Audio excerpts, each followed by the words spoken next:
The Indus Valley Civilization was one of the world's first great urban societies. It emerged over 4,000 years ago in the vast floodplains of the Indus River and its tributaries. This sprawling network of towns and cities flourished in what is now modern-day Pakistan and northwest India. The people of this civilization built remarkably organized cities. They created beautiful and intricate objects.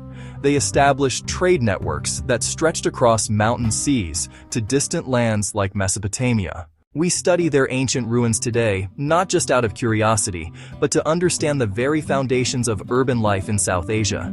Their story is a powerful reminder of how human ingenuity can create stability and prosperity, even in a world so distant from our own.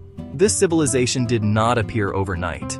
Its story is one of gradual evolution, a slow and steady journey from small agricultural villages to massive, bustling metropolises, and eventually into a period of transformation and change.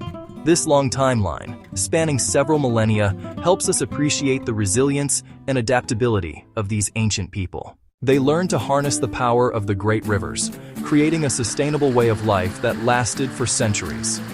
By exploring their achievements and their eventual decline, we can see a reflection of our own challenges. We learn about city planning, water management, the intricate dance between human society and the natural environment. Lessons that remain profoundly relevant in our world today. The heartland of this civilization was a fertile crescent watered by the Indus River and the now extinct Ghaggar-Hakra river system. Its timeline begins with early farming communities around 7000 BCE, enters a mature urban phase around 2600 BCE, and sees a gradual decline and transformation after 1900 BCE. The roots of the Indus civilization run deep into the soil of early agriculture. Long before the great cities rose, people began to settle in small communities across the region. They learned to cultivate the land, growing staple crops like wheat, barley, peas that could sustain them through the seasons. They also began to domesticate animals, keeping herds of cattle, sheep, goats for milk meat labor. One of the earliest known examples of this transition is the site of Mehrgarh, located in present-day Pakistan, where evidence of farming and herding dates back to around 7000 BCE. Here, archaeologists have found the remains of simple mud brick houses and pits used for storing grain, the first humble steps toward a settled life. Over thousands of years, these small farming villages slowly grew in size and complexity. The surplus of food allowed some individuals to specialize in tasks other than farming. This led to the dawn of craftsmanship. People learned to work with new materials, shaping clay into durable pottery for cooking and storage. They fashioned tools from stone tools, bone tools. They began to experiment with copper, hammering it into simple ornaments, blades. This period, known as the early Harappan phase, saw the gradual development of technologies and social structures that would lay the groundwork for the urban explosion that was to follow. Life was changing, moving from isolated farmsteads to interconnected towns with shared resources and emerging traditions. The transition from this early phase to the mature, urban civilization around 2600 BCE marks one of the most significant moments in South Asian history. By about 2600 BCE, the Indus Valley held some of the ancient world's most impressive cities. Harappa, Mohenjo Daro. Archaeologists are astonished by their planning and organization. They were not chaotic collections of buildings. Instead, they were laid out on a deliberate grid system. Wide main streets running north-south, wide main streets running east-west, streets intersecting at perfect right angles.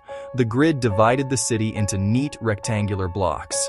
This suggests either a centralized authority or shared civic principles guiding city life. Within the grid, people built homes and workshops. Reconstruction, multi-story brick houses, covered drains, and a well. Most houses were built from standardized baked mud bricks, evidence of industrial-scale brick production. A typical house was built around a central courtyard.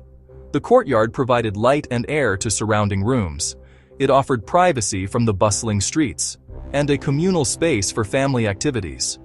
Remarkably, many houses had private wells. Many had dedicated bathing areas. Bathing platforms connected to a sophisticated city-wide drainage system. Covered drains ran along the main streets. They carried wastewater away from residential areas. Among the most iconic structures is the Great Bath of Mohenjo Daro, a large rectangular pool, meticulously constructed with finely fitted bricks, sealed with natural tar. It was likely filled from a nearby well, and it had a large drain for emptying and cleaning. Steps led down into the pool from two sides. Its exact purpose remains mysterious. Most scholars believe it was used for ritual bathing and ceremonies about purity. The Great Bath and other public buildings sit in a raised citadel. These cities were centers for communal and perhaps spiritual activities. The overall impression is one of order, efficiency, and surprising social equality. There are few ostentatious palaces or grand royal tombs, unlike Egypt or Mesopotamia. This suggests governance by a council of elites, such as priests or wealthy merchants, municipal planning, public services like drainage, and standardized building materials. Life in these ancient cities was a highly organized and collective endeavor. The people who lived here were pioneers. They were among the first to domesticate local plants and animals, to develop sophisticated urban infrastructure, and to weave cotton into cloth. Their legacy is not written in grand monuments to kings or epic tales of conquest, but in the quiet, orderly layout of their streets and the elegant simplicity of their pottery and seals. Understanding the Indus civilization matters now more than ever. In a world grappling with rapid urbanization and climate change, their story offers a unique perspective. They managed to build and sustain large populations in densely packed cities for hundreds of years. They developed systems for sanitation and water supply that were unparalleled in the ancient world.